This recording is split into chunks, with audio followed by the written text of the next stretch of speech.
सुन तस्करी प्रकरणलाई लिएर सत्तारूढ सांसदले नै मागे गृह र अर्थ मन्त्रीको राजीनामा। कान्तिपुर समाचारमा आज समावेशी प्रतिनिधित्व हुने राष्ट्रिय सभा दलका कार्यकर्ता व्यवस्थापन गर्ने थलो मात्र बन्दै गएको छ। यसले राष्ट्रिय सभाको गरिमामा पारेको असरबारे सहकर्मी अञ्जना लामिछानेको रिपोर्ट।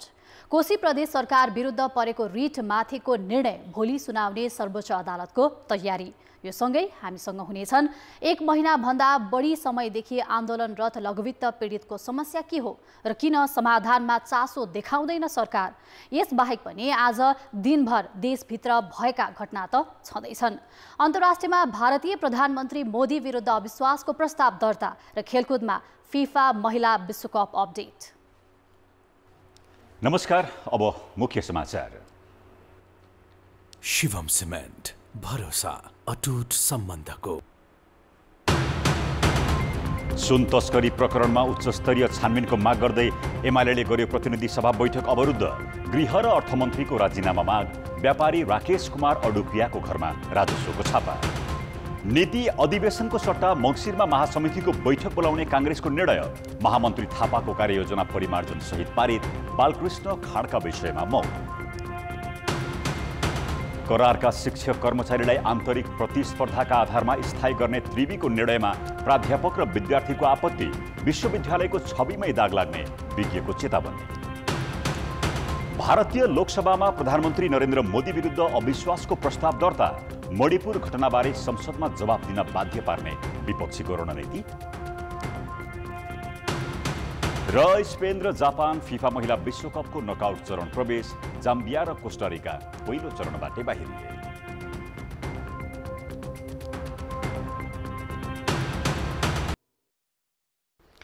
त्रिभुवन अन्तर्राष्ट्रिय विमानस्थलबाट भएको 1 क्विन्टल सुन तस्करी प्रकरणमा उच्चस्तरीय छानबिन समिति गठनको माग गर्दै प्रमुख प्रतिपक्षी नेकपा एमालेले प्रतिनिधि सभाको बैठक अवरुद्ध गरेको छ। सुन तस्करी प्रकरणमा गृहमन्त्री र अर्थमन्त्रीको समेत राजीनामा माग गर्दै एमालेले बैठक अवरुद्ध गरेपछि सभामुखले 15 गतेसम्मका लागि बैठक नै स्थगित गरेका छन्। बैठक सुरु भए लगतै एमालेले सुन तस्करीको घटना छानबिन गर्न उच्चस्तरीय समिति गठनका लागि रुलिङ गर्न माग गरेको हो। एमालेले नैतिकताका आधारमा गृहमन्त्री र अर्थमन्त्रीले राजीनामा दिनुपर्ने माग समेत गरेको छ। तर सभामुख देवराज घिमिरेले अन्य दलका सांसदलाई पनि धारणा राख्न समय दिए। त्यसपछि शून्य समयतर्फ बैठक अगाडि बढ्न लाग्दा एमालेले उच्चस्तरीय छानबिन समिति गठनका लागि सभामुखले रुलिङ नगरेसम्म बैठक चल्न नसक्ने भन्दै अवरुद्ध गरेको हो। हामीले बारम्बार भनिरहेका छौँ, यो 2-3 महिनाको अवधिमा 20-22 क्विन्टल भन्दा बढी सुन यहाँका गृहमन्त्री अर्थमन्त्रीको संरक्षणमा उहाँहरूको सेटिङमा सुन भित्रिएको छ। यो सामान्य विषय होइन। यो अन्तिम पटक भेटिएको 1-1.5 क्विन्टल सुन त यो पछिल्लो पटक सेटिङ बिग्रिँदाखेरि यो पक्राउ परेको सभामुख महोदय। यसभन्दा अगाडि 33 पटकसम्म यो आएको छ। त्यसकारणले यो सामान्य विषय होइन। हामीले भनिरहेका छौँ, यसमा एउटा उच्चस्तरीय छानबिन समिति बन्नुपर्छ र यसमा चाहिने मन्त्रीदेखि लिएर तल काम गर्ने को संलग्न छन् यी माथिहरू छानबिन गर्नुपर्छ भन्ने कुरामा हामी तोडानका साथ उभिएका छौँ। सम्माननीय सभामुख महोदयको आफ्नो आसनबाट त्यसका निम्ति उच्चस्तरीय छानबिन समितिका निम्ति रुलिङ होस्। एमालेका सांसदहरूले रोस्ट्रम नै घेरेर नाराबाजी गर्न थालेपछि सभामुख घिमिरेले 15 गतेसम्मका लागि बैठक नै स्थगित गरेका हुन्।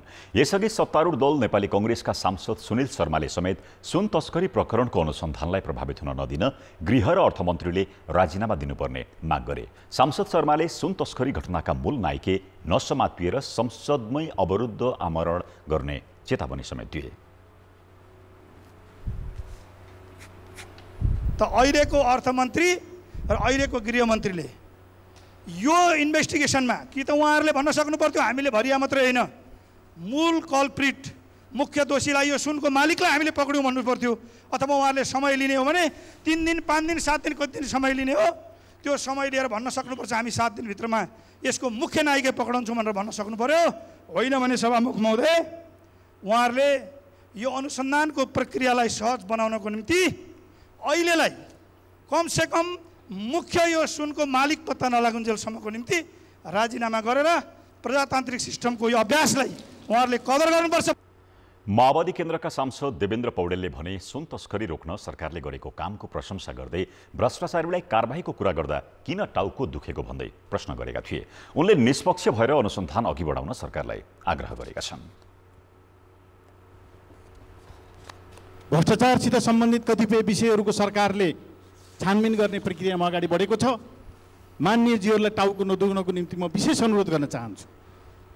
कसैको अनुहार हेर्न जरुरी छैन, सरकार अगाडि बढोस् र बाँकी रहेका उठेका कतिपय विषय र प्रश्नहरूको बारेमा पनि सरकारले छानबिन गरेर व्यक्तिको अनुहार हेर्ने होइन, उसको काम, उसको शैली, उसको तरिकाहरू, उसको गल्तीलाई हेरेर सरकारले यस प्रकारका क्रियाकलापहरूलाई अगाडि बढाएर राज्यलाई सुशासनको प्रत्याभूति दिने, नागरिकलाई सुशासनको प्रत्याभूति दिने गरी अगाडि बढ्नको निम्ति म विशेष सम्माननीय सभामुख महोदय मार्फत अनुरोध पनि गर्न चाहन्छु। राष्ट्रिय स्वतन्त्र पार्टीका सभापति रवि लामिछानेले सुन तस्करी प्रकरणमा भन्सार प्रशासन र सुरक्षा निकायका प्रमुखलाई बर्खास्त नगरेसम्म छानबिन निष्पक्ष नहुने दावी गरे। उनले कर्मचारीको सरुवा गरेर ठूला भ्रष्टाचार र अनियमितताका काण्ड मत्थर पार्ने प्रवृत्तिको आलोचना पनि गरे। हरेक विषय सरकारले सुरु गर्छ, अलि ज्वरोसम्म पुग्छ कि भन्छ, त्यहाँ गएर अड्किन्छ, गिजो लिन्छ। भुटानी शरणार्थी, नक्कली भुटानी शरणार्थीमा जरा कहाँ छ सारा जनतालाई थाहा छ। सुरुवात गर्यो, सरकार अड्कियो। हामीले स्याबासी अलिकति त्यहाँ भनिरहेका छौँ एडभान्समा। फेरि अर्को विषय सरकारले सुरु गर्यो, ललिता निवास काण्ड सुरु गर्यो। ललिता निवासको ज्वरो कहाँ छ सबै देशलाई थाहा छ, सरकार ज्वरोमा जाँदैन, त्यहाँ पनि गिजोल छ। सुन काण्डको पनि ज्वरो कहाँ छ, आरोपितहरूको नाम त आइरहेको छ नि, तर सरकार त्यसको ज्वरोमा जाँदैन, हाँगा बिगा काटेर चुप लागेर बसिरहेको छ। राष्ट्रिय प्रजातन्त्र पार्टीका अध्यक्ष राजेन्द्र लिङ्गदेनले नेपाल सुन तस्करको ट्रान्जिट भएको उल्लेख गर्दै समाजलाई सही दिशामा लैजान पनि भ्रष्टाचार र तस्करीका घटनाको जरैसम्म पुग्नुपर्ने बतायो। सुन तस्करका नायकहरूलाई संरक्षण दिने, जोगाउने हामीले त यति त गर्यौँ नि भनेर भन्ने काम नगरोस्, यसको जरासम्म पुगोस्। केही मानिसहरूका नामहरू पनि अरू प्रकरणमा आएका छन्, अनुसन्धान प्रक्रिया सशक्त ढङ्गले अगाडि बढाओस्। बैठकमा अन्य सांसदहरूले पनि सुन तस्करी प्रकरणको निष्पक्ष छानबिनको माग गरेका छन्। यसैबीच राष्ट्रिय स्वतन्त्र पार्टीले सुन तस्करी प्रकरणको विषयमा प्रतिनिधि सभा बैठकमा छलफलको माग गर्दै जरुरी सार्वजनिक महत्त्वको प्रस्ताव दर्ता गरेको छ। स्वतन्त्र पार्टीका निशा डाङ्गे, सन्तोष परियार सहितका 16 सांसद प्रस्तावक रहेको प्रस्तावमा अध्यक्ष रवि लामिछाने सहितका 4 सांसदहरूको समर्थन रहेको छ। प्रस्तावमा यति ठूलो परिमाणको सुन कसरी भन्सार जाँचपाँच भयो भन्ने बारे विस्तृत अनुसन्धान गर्न सरकारलाई माग गर्ने उल्लेख गरिएको छ। नेकपा एमाले यस अगाडि पनि प्रधानमन्त्रीको एउटा विवादास्पद अभिव्यक्तिलाई लिएर राजीनामा माग गर्दै संसद बैठक अवरुद्ध गरेको थियो। पछि प्रधानमन्त्रीले जवाब दिएपछि संसद नियमित भएको थियो। सरकारले केही महत्त्वपूर्ण विधेयक अगाडि बढाउने भन्दै संसदको बजेट अधिवेशन लम्ब्याएको हो, तर दलहरू विधेयक अघि बढाउन गम्भीर देखिएका छैनन्, जसले गर्दा संक्रमणकालीन न्यायसँग सम्बन्धित विधेयक समितिमै अड्किएको छ। उता संघीय निजामती विधेयक सदनमा दर्ता नै हुन सकेको छैन भने संघीय शिक्षा लगायतका कानून निर्माणमा दलहरूले ध्यान दिन सकिरहेका छैनन्। 1 क्विन्टल सुन तस्करी प्रकरणमा राजस्व अनुसन्धान विभागले व्यापारी राकेश कुमार अडुकियाको घरमा छापा मारेको छ। सुन बरामद भन्दा केही समय अघि शंकास्पद रूपमा हङकङ, भारत र दुबई भ्रमण गरेको देखिएपछि विभागले अडुकियाको कमल पोखरी स्थित घरमा छापा मारेको हो। उनी भने भागिसकेको आशंका गरिएको विभागका अधिकारीहरूको भनाइ छ। गोर्खा विकास बैंक घोटालामा जोडिएको अडुकिया शेयर कारोबारमा समेत विवादास्पद पात्र हुन्। यसअघि नै विभागको निगरानीमा परेका व्यापारी अडुकिया पछिल्लो पटक जुन 26 मा त्रिभुवन विमानस्थलबाट भारत गएका थिए। त्यतैबाट हङकङ पुगेका उनी जुलाई 5 मा दुबई हुँदै नेपाल आएका थिए। उनी नेपाल आएपछि हङकङबाटै नेपालमा सुन भित्रिएको विभागका अधिकारीहरूको आशंका रहेको छ। यसैगरी आजै सुन तस्करीमा संलग्न भएको आशंकामा सुरेन्द्र तामाङ पक्राउ परेका छन्। यो सँगै यस प्रकरणमा पक्राउ पर्नेको संख्या 17 पुगेको छ। पक्राउ परेकाहरूमाथि म्याद थप गरेर अनुसन्धान अगाडि बढाइएको छ। तस्करीका मुख्य नायकसम्म पुग्ने गरी अनुसन्धान तीव्र बनाइएको विभागका महानिर्देशक नवराज ढुङ्गानाको भनाइरहेको छ।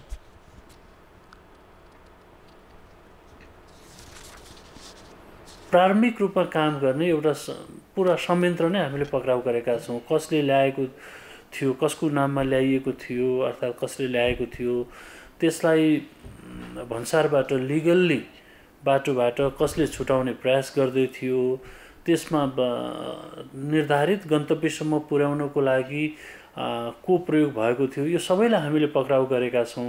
यसबाट हामी अघिल्लो चरणमा प्रवेश गर्छौँ र त्यसको निम्ति हामीले काम गरिराखेका छौँ। राजस्व चुहावट तथा नियन्त्रण ऐन 2054 ले 90 दिनभित्र मुद्दा अदालतमा पुर्याइसक्नुपर्ने कानुनी व्यवस्था गरेको छ। विभागले उपसचिव तहका 5 जना र 1 जना प्रहरी उपरीक्षकलाई अनुसन्धान अधिकृतको जिम्मेवारी दिएको छ। तस्करी प्रकरणबारे अनुसन्धान गर्न भन्सार विभागले पनि साउन 4 गते निर्देशक मानबहादुर पौडेलको संयोजकत्वमा 6 सदस्यीय समिति गठन गरेको थियो। समितिलाई प्रतिवेदन बुझाउन आजसम्मको समयसीमा तोकिए पनि अध्ययन पूरा नभएको भन्दै 5 दिन म्याद थप गरिएको विभागका महानिर्देशक शोभाकान्त पौडेलले बताएका छन्। संस्कृति पर्यटन तथा नागरिक उड्डयन मन्त्री सुदन किरातीले माथिल्लो स्तरको मिलेमतो बिना विमानस्थलबाट सुन तस्करी सम्भव नभएको बताएका छन्। कान्तिपुर टेलिभिजनको साप्ताहिक कार्यक्रम टफ टकमा बोल्दै मन्त्री किरातीले तस्करीको अनुसन्धान आधा बाटोमा गएर नरोकिने पनि दावी गरे। माथिल्लो स्तरको सेटिङ बेगर यो सम्भव छैन, यो आँट गर्न सक्दैन जस्तो लाग्छ मलाई। छानबिन पछाडि अब त्यसको चाहिँ अब जे परिणाम आउँछ त्यो त सबैले थाहा पाउने कुरा भइहाल्छ नि। हिजो जस्तो आधा बाटोमा गएर अनुसन्धान रोकिनु हुँदैन।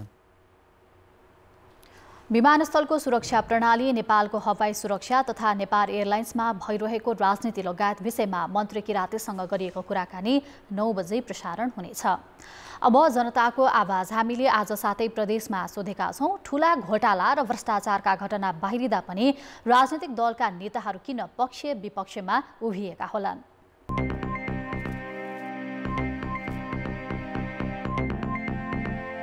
आफ्नो भूमिकामा निर्वाह गर्ने तरिकामा चाहिँ सिस्टम नमिल्नुको कारणले पनि यो हुनसक्छ। आफूले पनि अलिअलि खा हुन्छन् अनि नेताहरू बचोचर कार्यकर्तालाई पनि आफू जोगिनलाई नेताहरूको आफ्नो मान्छे फस्नको डरले तिनीहरूले जोगाउनको लागि आफ्नो मान्छेले बचाउनको लागि सर्वसाधारणले पनि यिनीहरूले दुःख दिने गरेका छन्। भ्रष्टाचारी नेता जोगाउन यो सब गरिएको। नेताहरू जोगाउनको निम्ति चाहिँ एक अर्काप्रति चाहिँ यो पक्ष विपक्षमा चाहिँ उत्रिएको देखिन्छ। ठुल्ठुला भ्रष्टाचार अब सरकारकै संलग्नतामा भएको कारणले गर्दाखेरि अनि फस्ने डरले आफूले भन्या मान्छ त्यसलाई चाहिँ नि बदमासी गरे पनि ओत्न जान खोज्छन्। जो आफन्ती हुन्छन् त्यसकोहरूलाई बचाउन खोज्या हुन्छन् अनि अलि टाढाको हुन्छन्, नियमअनुसार चल्नुपर्छ भन्ने कुरा उनले पेल्या हुन्छन्। जसले गलत गरेको जस्तो देखिन्छ त्यो चाहिँ अलिकति केही लुकाउने यताउति गर्नेमा पनि लाग्छ। आफ्नो पनि संलग्नता भएको हुनाले नै एउटा पक्ष ल्याउनु पर्ने अथवा विपक्षमा हुनुपर्ने एउटा बाध्यता। कानुनलाई चाहिँ सबैको एउटा चाहिँ साझा चाहिँ एउटा जिम्मेवारी भयो भनेदेखि चाहिँ यो भ्रष्टाचारको चाहिँ अन्त्य हुन्छ। भ्रष्टाचार जस्तो विषयमा यो कता कता उभिने भन्ने नै कुरा हुँदैन। यो चाहिँ एकै ठाउँमा सबै मान्छे उभिएर सबै नेताहरू उभिएर यसलाई चाहिँ निर्मूल गर्नुपर्छ। दलसँग सम्बद्ध मान्छेहरू त्यहाँ चाहिँ त्यो कुरामा संलग्न हुन सक्छन्। यस सन्दर्भमा राजनीतिक पार्टीहरूले पक्ष र विपक्षमा छलफल गर्नुभन्दा पनि जुन मुद्दा उठेको छ त्यसलाई चाहिँ सहयोग गर्न मद्दत गर्नुपर्छ। भ्रष्टाचारीको यो दलै हुँदैन र दलले पक्ष पोषण गर्नु कुनै आवश्यकतै छैन। आफ्नो मान्छे नफसोस् भनेर त्यो पक्षित्व गर्छ कि उनीहरू। भ्रष्टाचारीहरूलाई जोगाउनका लागि चाहिँ राजनीतिक दल चाहिँ पक्ष विपक्षमा लागेको देखिएको छ।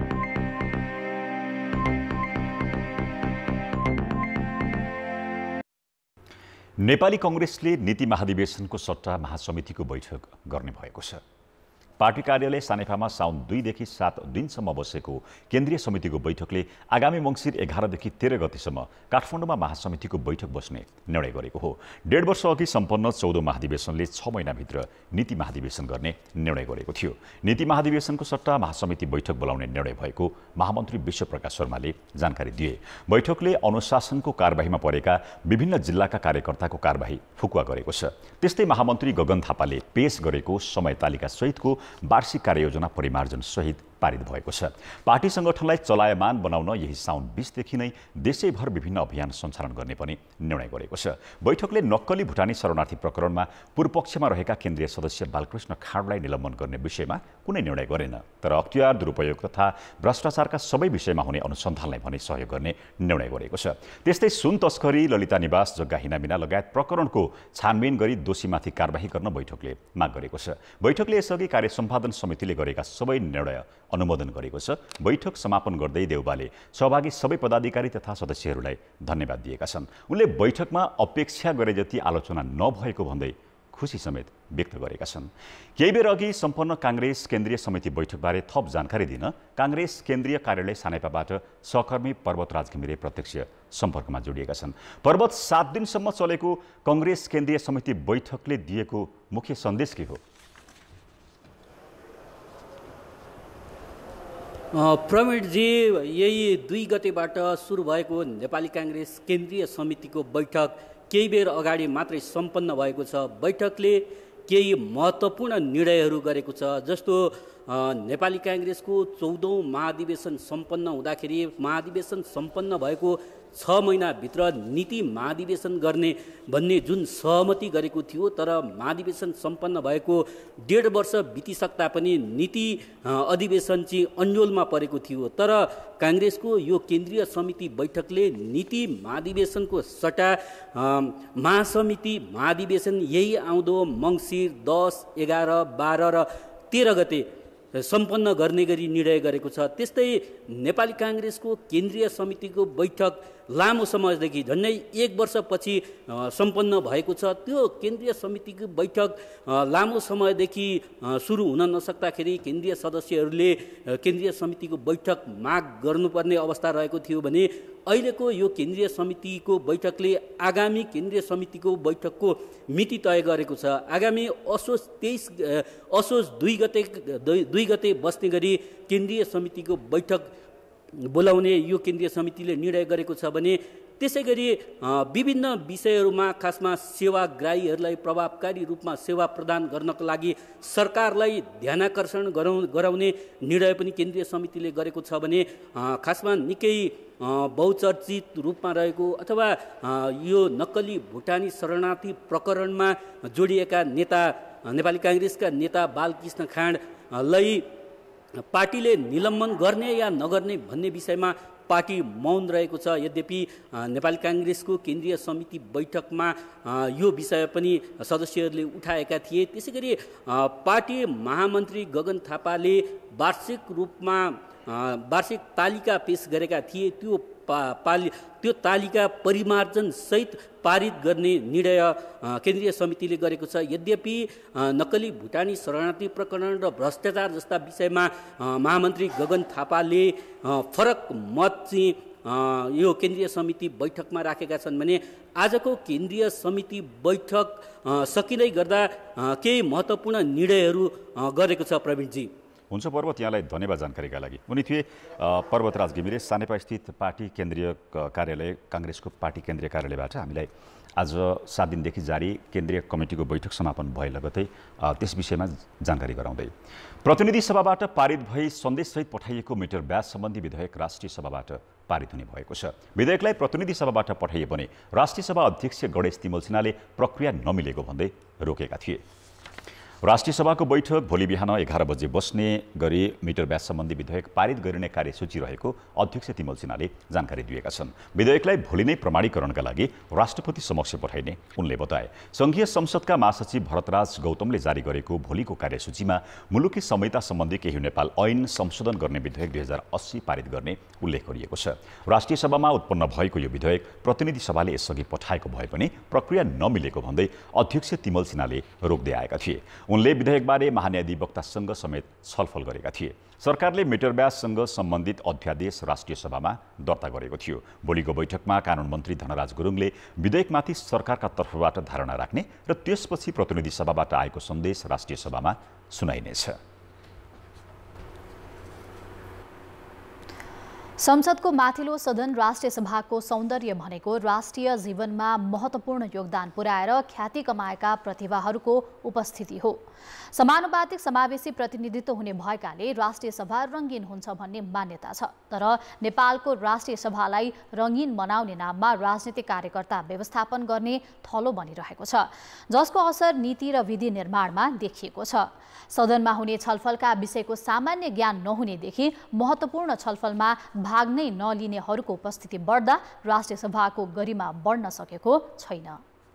संघीय संसदको राष्ट्रिय सभालाई परिपक्व र विज्ञहरूको थलो मानिन्छ।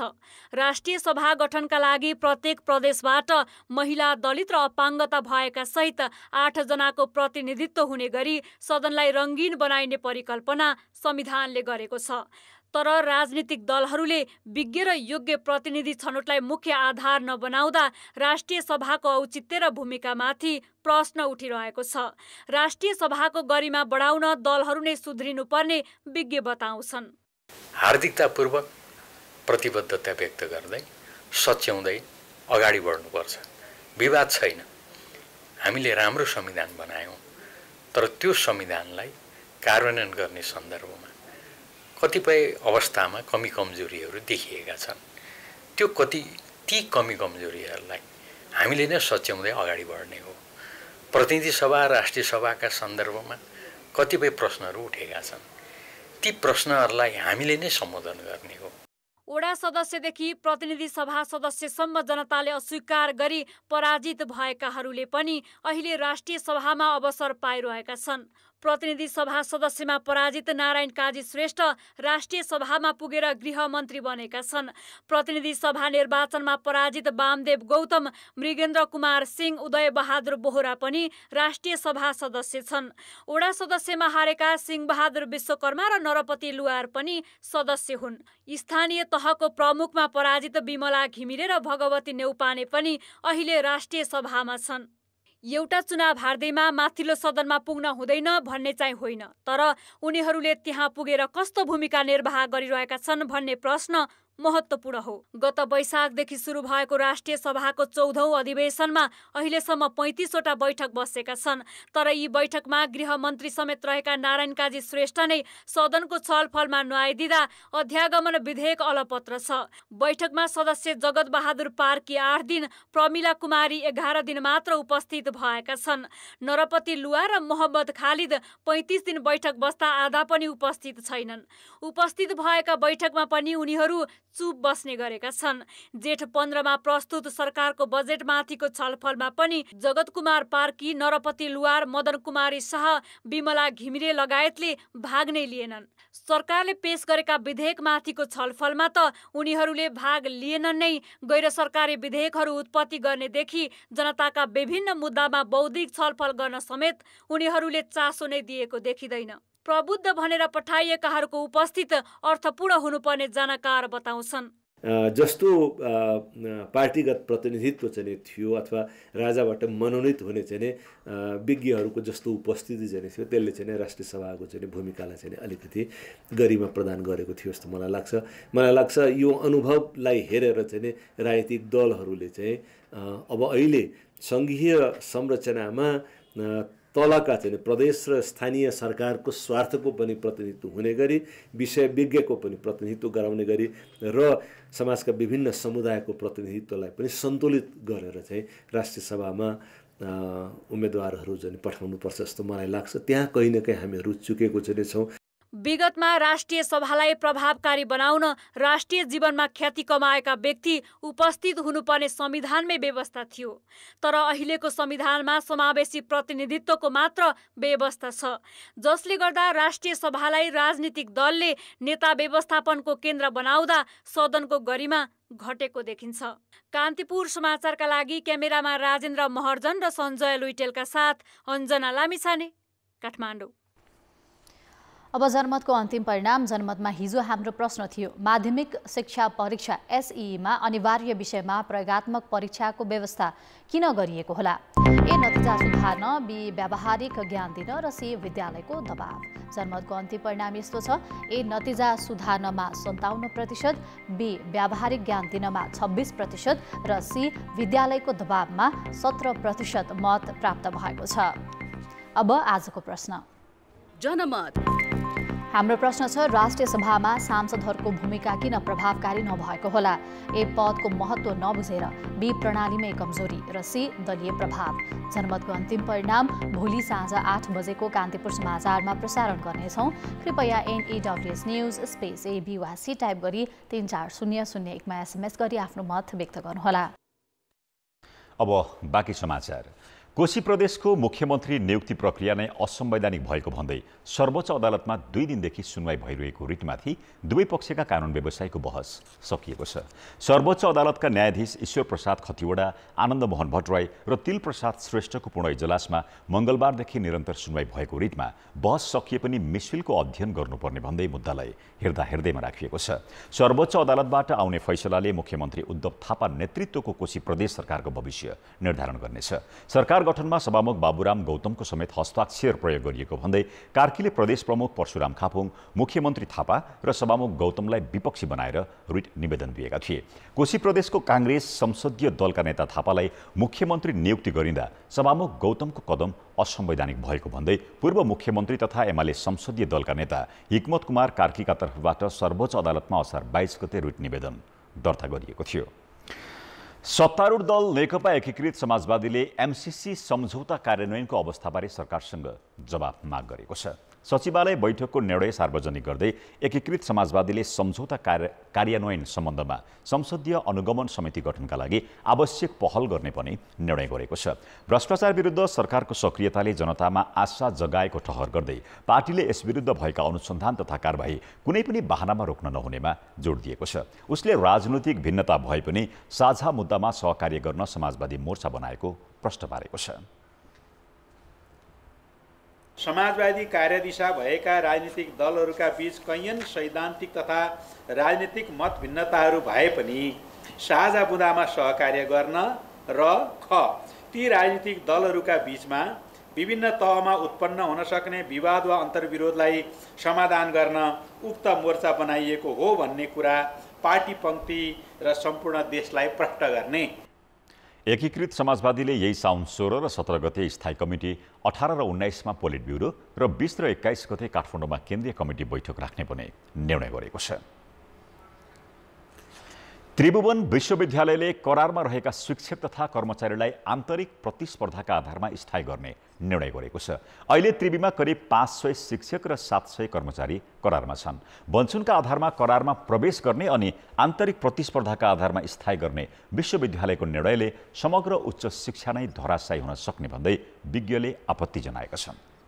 त्रिभुवन विश्वविद्यालयले 10 वर्षदेखि करारमा रहेका शिक्षक तथा कर्मचारीलाई आन्तरिक प्रतिस्पर्धाका आधारमा स्थायी गर्ने निर्णय गरेको हो। विश्वविद्यालय सभाको हालै बसेको बैठकले उपप्राध्यापक र कर्मचारीलाई स्थायी आन्तरिक प्रतिस्पर्धाका आधारमा 2081 सालसम्म स्थायी गर्ने निर्णय गरेको हो।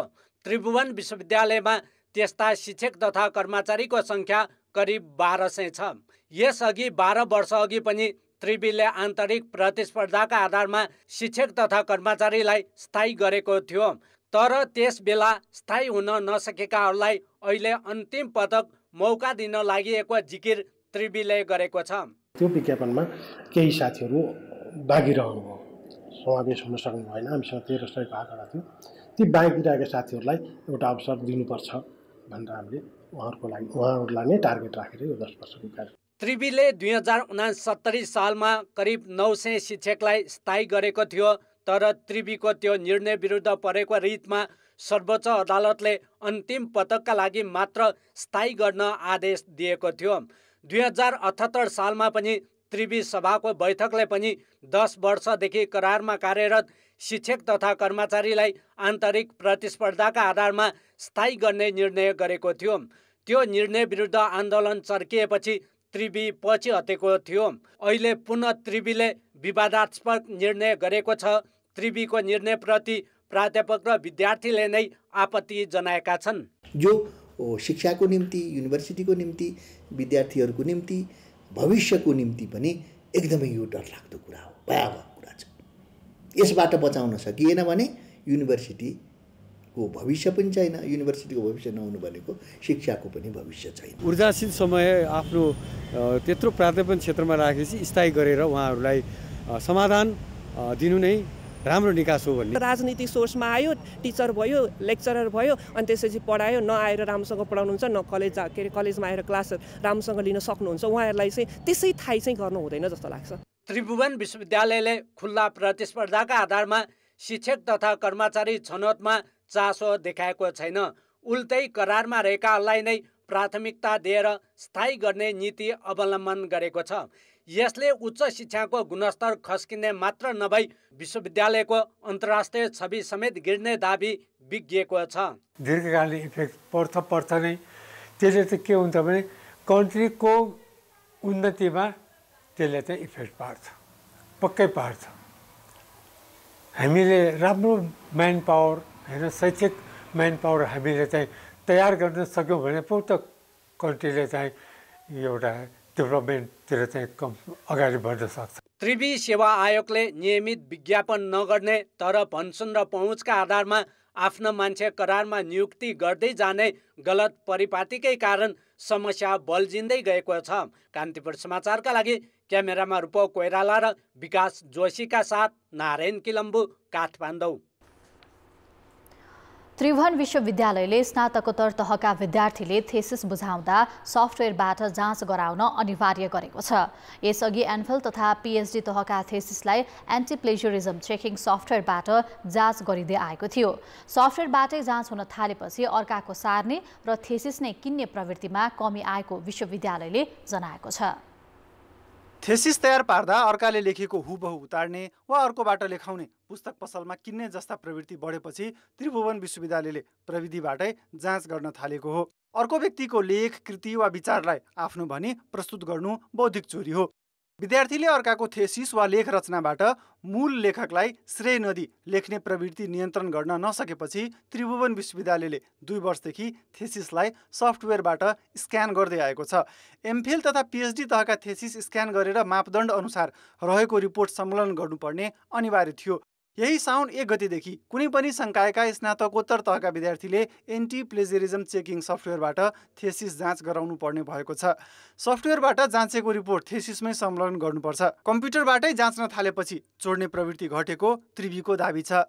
सुरुमा युज गर्दा विद्यार्थीहरूले थेसिस ल्याउनुहुन्थ्यो, हामीले प्रयोग गर्थ्यौँ। 80% सम्म उहाँहरूको कुनै अरू सोर्सहरूबाट मिल्ने देख्थ्यो वा अरूकै थेसिस चाहिँ हुबाउ नै आउँथ्यो भनौँ न, त्यस्तरी हुन्थ्यो। र अहिले पछिल्लो समय हेर्दाखेरि म्याक्सिमम आउने भनेको 30-40% को रेसियोमा आएको छ र त्यही पनि विद्यार्थीहरूलाई विश्वविद्यालय एउटा निश्चित कार्यविधि बनाइदिएको छ। त्यो कार्यविधि अनुसार घटाएर हामीले डिफेन्स गर्ने, बाइबाट डिफेन्स गर्नलाई चाहिँ पठाउँछौँ। त्रिभुवन विश्वविद्यालयमा सफ्टवेयरबाट जाँच्दा स्नातकोत्तर तहमा 20% भन्दा बढी विषयवस्तु अर्काको लेखेको कृतिबाट मेल खाएमा त्यो अस्वीकार्य हुन्छ। एमफिलमा 15 र पीएचडीमा 10% सम्म मेल खाएमा मान्य हुन्छ। थेसिसका विषयवस्तुको मौलिकता पत्ता लगाउने सफ्टवेयरलाई त्रिभुवन विश्वविद्यालयका 42वटा केन्द्रीय विभाग, 62वटा आङ्गिक क्याम्पस र 1000 भन्दा बढी सम्बन्धन प्राप्त क्याम्पसले प्रयोग गर्न सक्छन्। तर उनीहरूमध्ये अधिकांशले रुचि नदेखाएको केन्द्रीय पुस्तकालयले जनाएको छ। थेसिसलाई मौलिक बनाउन पाठ्यक्रम र असाइनमेन्ट तहबाटै सुरुवात हुनुपर्ने प्राध्यापकको भनाइ छ। मेसिनले टेस्ट गर्ने एउटा पक्ष हो, तर सबभन्दा ठुलो हामीले माइन्डसेटमा चेन्ज गर्नु पर्यो। हामीमा त्यो किसिमको एटिट्युड आउनु पर्यो। त्यो किसिमको कल्चरको विकास चाहिँ हामी प्राज्ञिक वर्गमा, हाम्रा विद्यार्थीहरूमा, हामीमा हुनु पर्यो। त्यो भइसकेपछि मात्रै यो अझ निर्मूल र यसलाई व्यवस्थापन गर्न हामीले सक्छौँ। त्रिभुवन विश्वविद्यालय जस्तै काठमाडौँ विश्वविद्यालयले पनि 1 वर्षदेखि थेसिसको मौलिकता जाँच्न सफ्टवेयर प्रयोग गरिरहेको छ। तर अरू विश्वविद्यालयमा भने यस्तो अभ्यास छैन। पोखरा विश्वविद्यालयले सफ्टवेयर किन्ने बारे छलफल भइरहेको जनाएको छ। नेपाल संस्कृत विश्वविद्यालयका एमफिल र पीएचडीका विद्यार्थीले त्रिभुवन विश्वविद्यालयको केन्द्रीय पुस्तकालयबाट थेसिस सफ्टवेयरबाट स्क्यान गराएर रिपोर्ट संलग्न गर्नुपर्छ। महँगो भएकाले अन्य विश्वविद्यालयले यो प्रविधि प्रयोग गर्न नसकेको बताएका छन्। त्रिभुवन विश्वविद्यालयले यो सफ्टवेयरका लागि वार्षिक 40 लाख शुल्क तिर्नुपर्छ। 2 वर्षमा 28,000वटा थेसिस सफ्टवेयरबाट स्क्यान गरिएको छ। तर यसले युनिकोड बाहेक देवनागरीमा लेखिएको अक्षरलाई स्क्यान गर्न सक्दैन। थेसिसलाई युनिकोडमै बुझाउन अनिवार्य गरिएको छ। कान्तिपुर समाचारका लागि क्यामेरामा विकास जोशीका साथ जितेन्द्र झा, काठमाडौँ। पूर्वी पहाडी जिल्ला ताप्लेजुङ, पाँचथर र इलामका बासिन्दालाई तराई झर्न सहज हुने मेची करिडोर निर्माणको गति सुस्त देखिएको छ। 190 किलोमिटर दूरी रहेको यो सडक करिब 12 किलोमिटर मात्र कालोपत्रे भएको छ। 20 किलोमिटर क्षेत्रको ठेक्का लागे पनि कामको गति सुस्त छ। मेची राजमार्ग भएर इलाम सदरमुकामबाट झापाको व्यापारिक केन्द्र बिर्तामोड पुग्न 61वटा गोलाई छिचोल्दै 83 किलोमिटर पार गर्नुपर्छ। तराई झर्न द्रुत मार्ग मानिएको करिडोरको इलाम बिर्तामोड खण्डको जम्मा दूरी 48 किलोमिटर छ।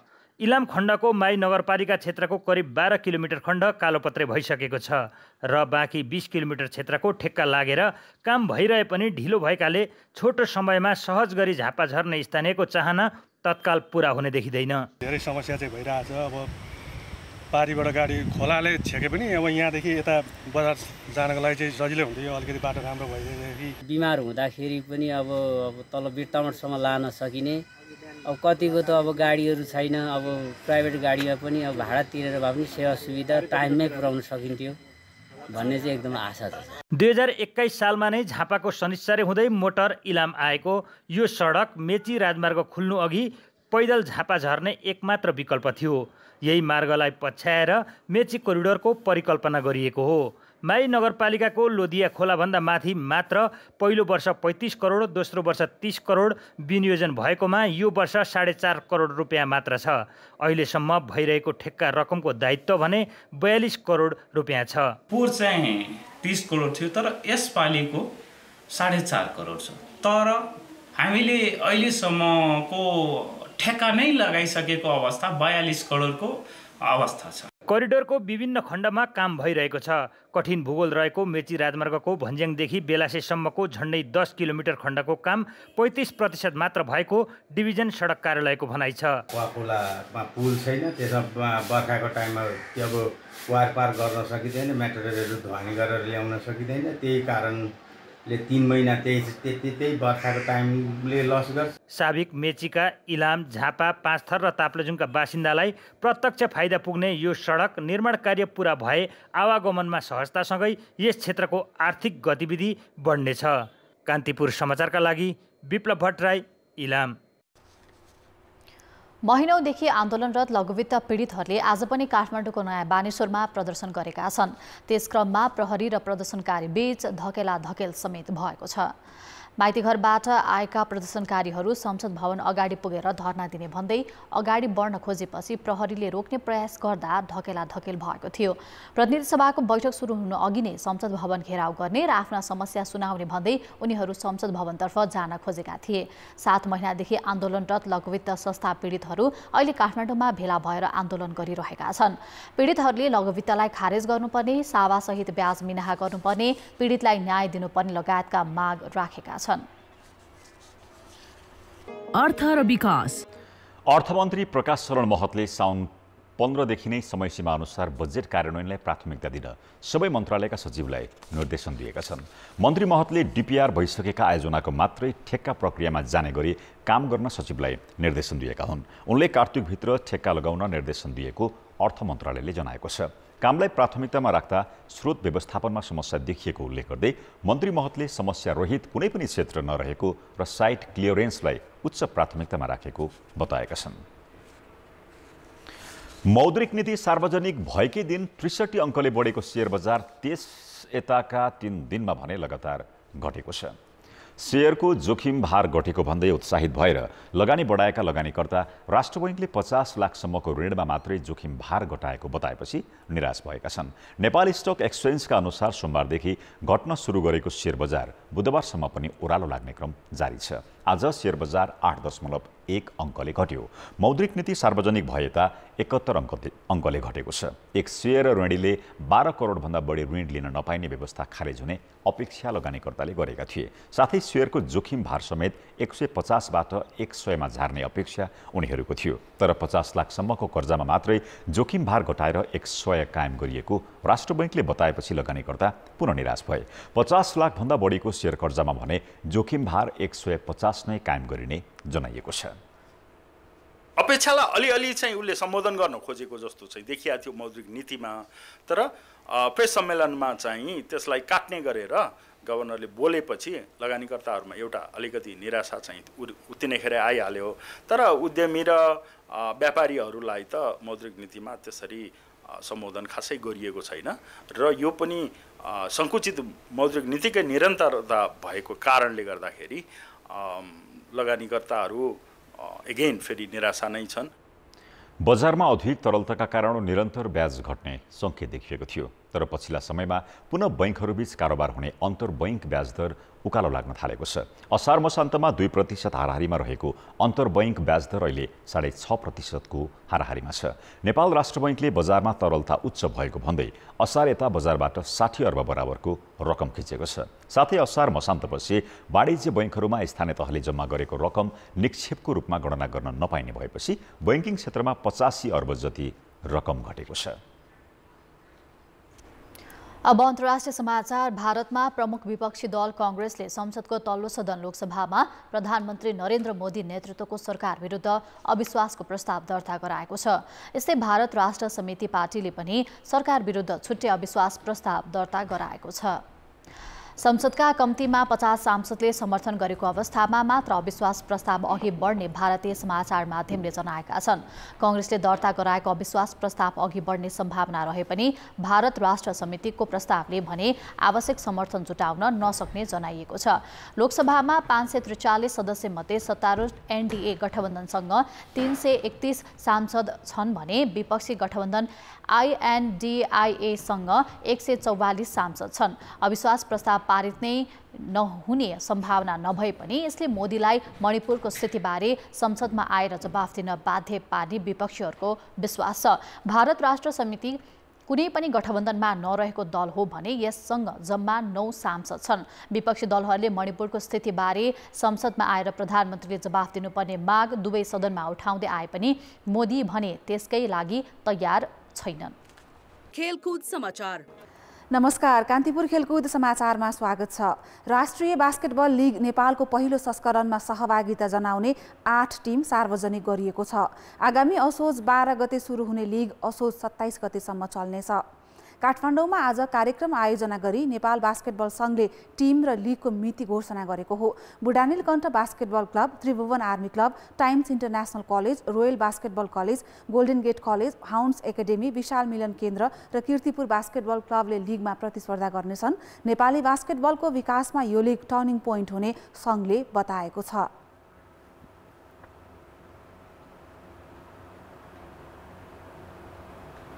बास्केटबललाई व्यवसाय बनाउने कुरा, बास्केटबललाई विकास गर्ने कुराको पहिलो चरणको रूपमा चाहिँ हामीले यो बास्केटबल लिग गर्न गइरहेका छौँ र यो पहिलो चरणमै हामीले त्यसलाई फ्रेन्चाइज भर्सनमा लिएर जाने भन्ने कुरा थियो।